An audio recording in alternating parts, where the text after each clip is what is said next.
ધોરણ 12 નામાના મૂળ તત્વ પ્રકરણ 6 ભાગીદારની નિવૃત્તિ એમાં આજે આપણે દાખલા નંબર 12 ગણીએ. તો સૌથી પહેલા આપણે રકમ જોઈ લઈએ. ઈ, એમ અને આઈ 5:3:2 ના પ્રમાણમાં નફો નુકસાન વહેંચતા ભાગીદારો છે. 31/3/17 ના રોજનું પાકું સરવૈયું નીચે દર્શાવ્યા મુજબ છે. તો આપણને પાકું સરવૈયું આપેલું છે અને નીચે તારીખ 31/3/17 ના રોજ આય એટલે છેલ્લો ભાગીદાર નિવૃત્ત થાય છે. નિવૃત્તિની શરતો નીચે મુજબ છે. પછી આપણને જે રીતે હવાલા આપ્યા હોય બધા દાખલામાં એ રીતે હવાલાઓ આપેલા છે અને છેલ્લે લખ્યું છે કે જરૂરી ખાતા અને નિવૃત્તિ બાદનું પાકું સરવૈયું તૈયાર કરો. તો જરૂરી ખાતા એટલે પુનઃ મૂલ્યાંકન ખાતું, એની નીચે ભાગીદારોના મૂડી ખાતા, એની નીચે રોકડ બેંક ખાતું અને જમણી બાજુના પેજે તારીખ 31/3/17 ના રોજનું જે તારીખે ભાગીદાર નિવૃત્ત થતો હોય તે તારીખના રોજનું પાકું સરવૈયું નિવૃત્તિ બાદનું અને નીચે આપણને ગણતરી માટે અને આમનોંધ માટે છે એ જગ્યા રાખીશું. ચાલો હવે આપણે ક્રમ પ્રમાણે દાખલો શરૂ કરીએ. તો સૌથી પહેલો ક્રમ છે લાભનું પ્રમાણ ગણવું. તો આપણને આ દાખલામાં લાભનું પ્રમાણ આપેલું જ છે. પહેલા જ હવાલામાં આપણને આપેલું છે કે આય જે ભાગીદાર નિવૃત્ત થાય છે એનો જે ભાગ છે એ કોણ લઈ જાય તો કે ઈ અને એમ. કયા પ્રમાણમાં લઈ જાય તો કે 2:3. એટલે આપણને લાભનું પ્રમાણ છે એ દાખલામાં આપેલું જ છે એટલે લાભનું પ્રમાણ ગણવું પડશે નહીં. ચાલો ત્યાર પછી બીજો ક્રમ પાઘડીની આમનોંધ લખીશું.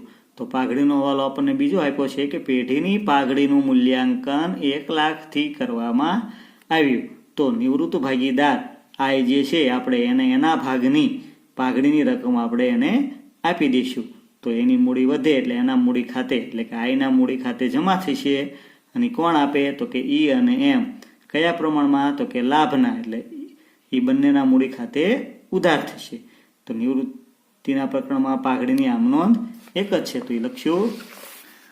તો નિવૃત્ત ભાગીદાર આય છે તો એના મૂડી ખાતે જમા થશે અને ચાલુ ભાગીદારો ઈ અને એમના મૂડી ખાતે ઉધાર થશે. તો ઈના મૂડી ખાતે ઉધાર, એમના મૂડી ખાતે ઉધાર, તે આયના મૂડી ખાતે જમા. કેટલા રૂપિયા પાઘડી તો કે આયના ભાગની જે હોય તે. તો આયના ભાગની પાઘડી થાય ટોટલ પાઘડી 1 લાખ હતી ગુણ્યા એનો ભાગ 5:3:2 નું નફા નુકસાનનું પ્રમાણ છે તો એનો ભાગ થાય 2/10 એટલે 20,000 રૂપિયા આયના ભાગની પાઘડી થાય. તો એ આય નિવૃત્ત થાય તો એને એના ભાગની પાઘડી આપી દેવાની રહેશે. તો આયના મૂડી ખાતે જમા કોણ આપે તો કે ઈ અને એમ. કયા પ્રમાણમાં તો કે લાભના. તો લાભનું પ્રમાણ 2:3 હતું પહેલા હવાલામાં આપેલું જ છે. તો 8,000 અને 12,000. ચાલો ત્યાર પછીનો ક્રમ મૂડી, ચાલુ ખાતા અને રોકડ બેંકની બાકી મૂકવી. તો મૂડીની જમા બાકી છે. તો મૂડીની જમા બાકી છે તો મૂડી છે જમા બાજુ લખશું, મૂડી ખાતામાં બાકી આગળ લાવ્યા. ચાલો ત્યાર પછી ચાલુ ખાતા છે નહીં. ચાલો પછી રોકડની બાકી. તો રોકડ મિલકત છે તો એની ઉધાર બાકી હોય તો રોકડ ખાતામાં આપણે ઉધાર બાજુ લખીએ બાકી આગળ લાવ્યા 22,000. ચાલો ત્યાર પછીનો ક્રમ હવાલામાં આપેલ ઘાલખાત અનામત, કારીગર અકસ્માત વળતર ભંડોળ અને રોકાણની અસર આપીએ. તો વારાફરતી આપણે એક એક બાકીની અસર આપતા જઈએ. તો સૌથી પહેલા આપણે ઘાલખાત અનામતની અસર આપીએ. તો ત્રીજો હવાલો એનો છે દેવાદાર પર ઘાલખાત અનામત 10%થી વધારવી. તો થી શબ્દ તમે ન વાંચો તો પણ ચાલે. એટલે કે ઘાલખાત અનામત છે 10% વધારવાની છે દેવાદાર ઉપર. તો દેવાદારો 40,000 છે એના 10% એટલે કે 4,000 વધારવાની છે, રાખવાની નથી. ખ્યાલ આવ્યો? તો 4,000 વધારો તો 2,000 તો છે જ તે પહેલાંની. એટલે એનો અર્થ શું થાય તો કે ઘાલખાત અનામત 10% વધારવાની એટલે 4,000 વધારો અને 2,000 આ એટલે ઘાલખાત અનામત 6,000 રૂપિયા રાખવાની છે. ખ્યાલ આવ્યો? તો ઘાલખાત અનામત 6,000 રૂપિયા રાખવાની છે. તો સૌથી પહેલા આપણે દેવાદાર લખી નાખશું મિલકત બાજુ. દેવાદારો 40,000 માઇનસ ઘાલખાત અનામત 6,000 એટલે 34,000 રૂપિયા થાય. ચાલો હવે આનો અર્થ શું થાય તો કે 6,000 રૂપિયા ઘાલખાત અનામતની જરૂર છે અને આપણી પાસે પડ્યા છે કેટલા તો કે 2,000 રૂપિયા. એટલે 4,000 રૂપિયા આપણે લાવવા પડશે. તો તો ક્યાંથી લાવવાના? તો કે પુનઃ મૂલ્યાંકન ખાતાની ઉધાર બાજુથી. તો ઘાલખાત અનામત ખાતે 4,000 રૂપિયા. અને બીજી અસર દેવાદારમાંથી 12, એટલે 2 અસર થઈ ગઈ. ચાલો ત્યાર પછી હવાલામાં આપેલ અકસ્માત વળતર ભંડોળ, તો એ આપણને આપ્યું નથી. હવાલામાં આપેલ રોકાણ, તો એ પણ આપણને આપ્યા નથી. ચાલો ત્યાર પછીનો ક્રમ, પાકા સરવૈયામાં ભાગીદાર વચ્ચે વહેંચાય એવી વિગત હોય તો વહેંચી. તો પાકા સરવૈયામાં આપણને મૂડી દેવા બાજુ પહેલા જોઈએ તો અનામત ભંડોળ છે એ વહેંચાય છે 50,000 રૂપિયા. તો વહેંચો એટલે મૂડી વધે, એટલે જમા બાજુ અનામત ભંડોળ ખાતે 50,000 છે જૂના પ્રમાણમાં 5:3:2 માં વહેંચો એટલે 25,000, 15,000 અને 10,000. ચાલો ત્યાર પછી બીજું કાંઈ વહેંચાય એવું મૂડી દેવા બાજુ આપ્યું નથી. મિલકત લેણા બાજુ પણ આપણને કોઈ વિગત વહેંચાય એવી આપેલી નથી. ચાલો ત્યાર પછીનો ક્રમ, હવાલાની આમ નોંધની ખતમણી. તો એક એક હવાલો જોતા જઈએ અને ખતમણી કરતા જઈએ. તો પહેલો હવાલો છે લાભનું પ્રમાણ છે એટલે એની ખતમણી નહીં થાય. બીજો હવાલો પાઘડીનો છે તો એની આમ નોંધ આપણે લખેલી જ છે, તો જોઈ જોઈને ખતમણી કરીએ. પાઘડીની આમ નોંધ આપણે લખેલી છે કે ઈના મૂડી ખાતે ઉધાર, એમના મૂડી ખાતે ઉધાર, તે આઈના મૂડી ખાતે જમા. એટલે કે ઈ અને એમના મૂડી ખાતાની ઉધાર બાજુ, પહેલા આપણે ઉધારની ખતમણી કરશું એટલે ઈ અને એમના મૂડી ખાતાની ઉધાર બાજુ જમા હોય એનું નામ, એટલે કે આઈના મૂડી ખાતે. તો મૂડી ખાતામાં ઉધાર બાજુ ઈ અને એમના મૂડી ખાતાની ઉધાર બાજુ જમા હોય એનું નામ આઈના મૂડી ખાતે 8,000, 12,000. અને આઈના મૂડી ખાતે જમા ઉધાર હોય એનું નામ, તો કે ઈના મૂડી ખાતે અને એમના મૂડી ખાતે 12,000. ખ્યાલ આવ્યો? આ રીતે જોઈને ખતવણી કરશું. જો પાઘડીની આમનો ન લખી હોય તો મોઢે ખતવણી કરશું. ખ્યાલ આવ્યો? ચાલો ત્યાર પછી ત્રીજો હવાલો, ઘાલખાત અનામત 10% વધારવી. તો એ હવાલાની અસર આપણે આપી દીધી છે. ચાલો ત્યાર પછી ચોથો હવાલો, મકાનની કિંમત 110% ગણવી. તો 110% ગણવી એટલે 100 ઉપર ટકા આપ્યા હોય એટલે એનો અર્થ કે એટલો વધારો કરવાનો, અને 100 નીચે હોય તો એટલા ઘટાડવાના. તો મકાનની કિંમત 110% ગણવી એટલે કે 10% વધારવી. તો મકાન આપણને આપ્યું છે 1,20,000, 10% વધારવાનું એટલે 12,000 થાય. તો 12,000 મકાન વધારવાનું, તો વધારો એટલે સીધી આમ નોંધ થાય. તો મકાન ખાતે ઉધાર, પુનઃ મૂલ્યાંકન ખાતે જમા. તો પુનઃ મૂલ્યાંકન ખાતાની જમા બાજુ મકાન ખાતે 12,000. અને બીજી અસર મિલકત કહેવાય, મકાન એટલે મિલકત બાજુ બે અસર આપતું જવાનું. મકાન ખાતે 1,20,000 હતું, 10% એટલે 12,000 વધ્યું એટલે 1,32,000 રૂપિયા. ખ્યાલ આવ્યો? પાકા સરવૈયામાં મિલકતમાં વધારો થયો હોય તો પ્લસ કરીને લખવાના, ઘટાડો થયો હોય તો માઇનસ કરીને લખવાના. ચાલો ત્યાર પછી પાંચમો હવાલો, યંત્રની કિંમત 10% ઘટાડવી. તો યંત્ર આપણને આપ્યા છે 80,000, 10% એટલે 8,000 રૂપિયા યંત્ર ઘટાડવાના. તો ઘટાડો એટલે ઊંધી આમ નોંધ થાય. તો યંત્ર ખાતે ઉધાર હોય પણ ઘટે એટલે કિંમત ઘટે એટલે શું થાય? જમા થાય. તો યંત્ર ખાતે જમા થાય, પુનઃ મૂલ્યાંકન ખાતે ઉધાર થાય. તો પુનઃ મૂલ્યાંકન ખાતામાં ઉધાર બાજુ યંત્ર ખાતે 8,000. અને બીજી અસર મિલકત બાજુ યંત્ર ખાતે 80,000 હતા, 10% એટલે 8,000 ઘટ્યા એટલે 72,000 રૂપિયા. ચાલો ત્યાર પછી છઠ્ઠો હવાલો, 30/6/17 ના રોજ પૂરા થતા વર્ષ માટેનું વીમા પ્રીમિયમ 24,000 ચૂકવેલ છે. એટલે આનો અર્થ શું થાય કે આપણે જે વીમાનું પ્રીમિયમ 24,000 રૂપિયા ચૂકવ્યું એની મુદત છે એ 30/6 પૂરી થાય છે. ખ્યાલ આવ્યો? 30/6 એટલે આપણે પાકું સરવૈયું બનાવીએ છીએ 31/3, એટલે કે આપણું વર્ષ પૂરું થાય છે 31/3. ખ્યાલ આવ્યો? અને આપણે વીમા પ્રીમિયમ ચૂક્યું છે 30/6 સુધીનું, એટલે કે 3 મહિનાનું આપણે અગાઉથી ચૂકવી દીધેલું કહેવાય. તો 3 મહિનાનું અગાઉથી ચૂકવ્યું તો 3 મહિનાનું કેટલું થાય? તો કે 24,000 ગુણ્યા 3 મહિના, અને ટોટલ મહિના 12 હોય એટલે ભાગ્યા 12, એટલે 3 મહિનાનું નીકળે. એટલે 6,000 રૂપિયા વીમાનું પ્રીમિયમ આપણે અગાઉથી ચૂકવેલું છે. તો અગાઉથી ચૂકવેલ વીમા પ્રીમિયમ એ મિલકત કહેવાય. તો અગાઉથી ચૂકવેલ વીમા પ્રીમિયમ ખાતે ઉધાર થાય અને પુનઃ મૂલ્યાંકન ખાતે જમા થાય. તો પુનઃ મૂલ્યાંકન ખાતામાં જમા બાજુ અગાઉથી ચૂકવેલ વીમા પ્રીમિયમ ખાતે 6000. બીજી અસર મિલકત કહેવાય, એટલે મિલકત લેણા બાજુ અગાઉથી ચૂકવેલ વીમા પ્રીમિયમ ખાતે 6000. ચાલો ત્યાર પછી 7મો હવાલો. આ દાખલામાં આ હવાલો એક નવો છે. આઈની નિવૃત્તિ બાદ ઈ અને એમ એટલે કે બાકીના જે ચાલુ ભાગીદારો છે તે એમની કુલ મૂડી, તો આપણે અગાઉના દાખલામાં પણ આપણે આવેલું છે કે કુલ મૂડી, તો હવે જે મૂડી આવે આ બધા હવાલાની અસર આપ્યા પછી એ કઈ મૂડી હોય? આખરની મૂડી એટલે બાકી આગળ લઈ ગયા. તો કુલ મૂડી કેટલી રાખવાની? 1 લાખ. કયા પ્રમાણમાં? તો કે નવા પ્રમાણમાં. ખ્યાલ આવ્યો? પણ આપણને આ દાખલામાં નવું પ્રમાણ ક્યાંય આપ્યું નથી, લાભનું પ્રમાણ આપણને આપેલું છે. ખ્યાલ આવ્યો? તો આખરની મૂડી એટલે બાકી આગળ લઈ ગયા, એ મૂડી ખાતામાં ઉધાર બાજુ આવે, એટલે આ બાકી આગળ લઈ ગયા એની વાત થાય છે. કેટલા રૂપિયા રાખવાની? તો કે 1 લાખ. કયા પ્રમાણમાં? તો કે નવા.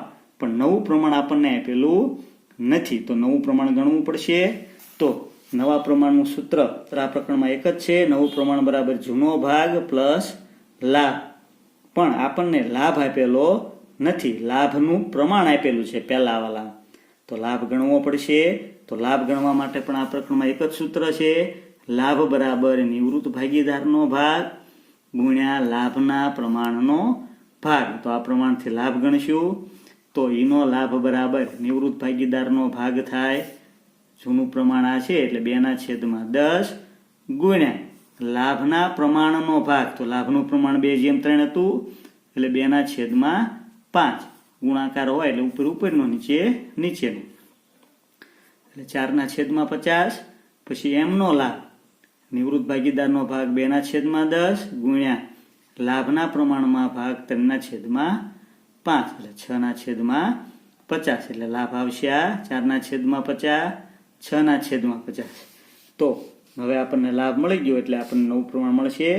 તો એનું નવું પ્રમાણ બરાબર જૂનો ભાગ. તો જૂનો ભાગ એનો હતો 5/10 પ્લસ લાભ 4/50 જે આપણે ઉપર ગણ્યો તે. વચ્ચે પ્લસ હોય માઇનસ હોય એટલે ચોકડી ગુણાકાર થાય છે અને છેદનો ગુણાકાર થાય એટલે 5 × 50 એટલે 250, 10 × 4 એટલે 40 અને 10 × 50 એટલે 500 એટલે 290/500. એમનું નવું પ્રમાણ જૂનો ભાગ એનો 3/10 પ્લસ એનો લાભ 6/50 એટલે એનું નવું પ્રમાણ આવે 210/500. એટલે નવું પ્રમાણ થાય 290/210. છેદ સરખા છે એટલે કાઢી શકો. ચાલો 290/210. હવે તમારે છેદ ઉડાડવા હોય તો તમે અહીં ઉડાડી શકો. તો 0 કાઢો એટલે 29/21 નવું પ્રમાણ થશે. તો ચાલો હવે છેલ્લા હવાલાની વાત હતી કે આખરની મૂડી એટલે કે બાકી આગળ લઈ ગયા 1 લાખ રાખવાની. કયા પ્રમાણમાં? તો કે 29/21 એટલે નવા પ્રમાણમાં. તો નવું પ્રમાણ નહોતું તો આપણે અગાઉ ટૂંકા દાખલા ગણેલા જ છે. નવા પ્રમાણના લાભ ગણવાના ખ્યાલ આવ્યો? તો એક જ સૂત્ર છે, તો એ પ્રમાણે આપણે નવું પ્રમાણ ગણીએ તો 29/21 આવશે. તો 1 લાખને 29/21 વહેંચો એટલે 58,000 અને 42,000 આવે. ખ્યાલ આવ્યો?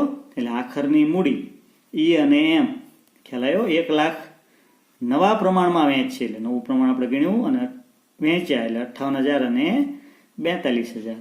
ચાલો હવે એના પછી ખાતા બંધ કરતા પહેલા આપણે નિવૃત્ત ભાગીદારની પેઢીમાં લોન હોય તો આપણે લખી નાખશું, પણ આમાં આપેલી નથી એટલે લખવાની રહેશે નહીં. ચાલો એના પછીનો ક્રમ આપણે ખાતા બંધ કરીશું. તો સૌથી પહેલા આપણે ખાતું બંધ કરીએ પુનઃ મૂલ્યાંકન. જમા બાજુ સરવાળો આવશે 18,000, ઉધાર બાજુ 18,000, બાકી આવશે 6,000. જમા બાજુ ટોટલ વધ્યું એટલે જમા બાકી ગણાય એટલે નફો કહેવાય. એટલે વહેંચણી પાત્ર નફો ભાગીદારોના મૂડી ખાતે જૂના પ્રમાણમાં વહેંચાય એટલે ઈ એમ અને આઈ 5/3/2. ચાલો ખાતું બંધ થાય એટલે ક્રોસ એન્ટ્રી આવે. ઉધાર બાજુ બાકી આવી એટલે ક્રોસ એન્ટ્રી જમા બાજુ. વહેંચણી પાત્ર નફો પુનઃ મૂલ્યાંકન ખાતેથી લાવ્યા 3,000, 1,800 અને 1,200. ચાલો સૌથી પહેલા નિવૃત્ત ભાગીદારનું ખાતું બંધ કરી દઈશું. તો આય તો આઈનો જમા બાજુનો સરવાળો આવે 81,200. ઉધાર બાજુ મૂકશું 81,200 અને બાકી આવશે 81,200. હવે આ 81,200 આઈને રોકડા દેવાના કે પેઢી લોન તરીકે રાખી મૂકશે એવું કંઈ કીધું નથી, એટલે આપણે લોન તરીકે રાખી મૂકશું. એટલે એની સામે લખશું આઈની લોન ખાતે. ખાતું બંધ થાય એટલે ક્રોસ એન્ટ્રી આવે. ઉધાર બાજુ બાકી આવે એટલે ક્રોસ એન્ટ્રી જમા બાજુ. તો મૂડી દેવા બાજુ આઈની લોન ખાતે, કેમ કે લોન એ પેઢી માટે દેવું ગણાય 81,200. ચાલો ત્યાર પછી ઈ અને એમના મૂડી ખાતા વારાફરતી બંધ કરશું. તો ઈનો જમા બાજુનો સરવાળો વધે છે 88,000, ઉધાર બાજુ મૂકો 88,000 અને બાકી આવશે 22,000. અહીં બાકી કાઢેલી છે એટલે આપણે બોક્સ કરેલું છે. હવે એની સામે શું લખવાનું? તો આપણને છેલ્લા હવાલામાં કંઈ કીધું નથી કે નફા નુકસાનના પ્રમાણમાં રાખશે આ મૂડી અને તફાવત છે એ રોકડ બેંક ખાતે કે ચાલુ ખાતે લઈ જવાનો એવું કંઈ કીધું નથી, એટલે આપણે રોકડ બેંક ખાતે લઈ જવાના રહેશે. આપણે અગાઉના દાખલાઓમાં પણ આવું આવેલું છે. તો 22,000 સામે લખશું રોકડ બેંક ખાતે. ઉધાર બાજુ બાકી આવી એટલે ક્રોસ એન્ટ્રી જમા બાજુ. તો રોકડ બેંક ખાતામાં જમા બાજુ ક્યાંથી લાવ્યા? તો કે એના મૂડી ખાતેથી લાવ્યા, એટલે એના મૂડી ખાતે 22,000. ચાલો ત્યાર પછી એમનો ટોટલ ઉધાર બાજુ વધે છે 54,000, જમા બાજુ મૂકશું 54,000, બાકી આવશે 7,200. તો એની સામે પણ લખશું રોકડ બેંક ખાતે. જમા બાજુ બાકી આવી તો ક્રોસ એન્ટ્રી ઉધાર બાજુ 7200 ક્યાંથી લાવ્યા? તો કે એમના મૂડી ખાતેથી. ખ્યાલ આવ્યો? ચાલો પછી રોકડ બેંક ખાતું બંધ કરશું. ઉધાર બાજુનો ટોટલ 29,200, જમા બાજુ 29,200, બાકી આવશે 7,200. બાકી આગળ લઈ ગયા. જમા બાજુ બાકી આવી એટલે ક્રોસ એન્ટ્રી ઉધાર બાજુ એટલે મિલકત બાજુ. રોકડ બેંક ખાતે 7,200. ચાલો ત્યાર પછી પાકું સરવૈયું બંધ કરશું. જૂનું પાકું સરવૈયું જોતા જઈએ અને મૂકતા જઈએ. તો સૌથી પહેલા મૂડી દેવા બાજુ મૂડી ખાતા. તો મૂડી જે આપણે અહીંયા આવેલી છે નહીં, તો આપણે મૂડી ખાતા લખશું. ક્યાંથી લાવવાની હોય આ મૂડી? તો કે આ બાકી આગળ લઈ ગયા જે મૂડી છે, મૂડીની જમા બાકી, એ આપણે અહીંયા લખવાની હોય છે. એટલે મૂડી ખાતા ઈ અને એમ 58,000, 42,000 એટલે 1,12,000. ચાલો ત્યાર પછી અનામત ભંડોળ એ વેચી દીધી ભાગીદારો વચ્ચે એટલે હવે આવશે નહીં. પછી કામદાર નફા ભાગ ભંડોળ અને લેણદારોમાં કોઈ હવાલો હતો નહીં, એ બાકી છે એટલે એમને મૂકી દઈશું લેણદારો અને કામદાર નફા ભાગ ભંડોળ. ચાલો ત્યાર પછી મિલકત બાજુ મકાન આવી ગયું, યંત્ર આવી ગયા, સ્ટોક બાકી છે 30,000 લખી નાખશું આપણે. સ્ટોક 30,000. પછી દેવાદારો આવી ગયા, રોકડ બેંક આવી ગઈ. ચાલો બધી બાકીઓ આવી ગઈ. ચાલો હવે પાકા સર્વેનો ટોટલ મારી દઈશું. મિલકત બાજુનો ટોટલ 2,81,200 અને મૂડી દેવા બાજુનો ટોટલ પણ 2,81,200. તો આ રીતે આપણે દાખલો ગણવાનો રહેશે. હવે આવતા ભાગમાં છે આપણે દાખલા નંબર 13 છે તે આપણે ગણીશું.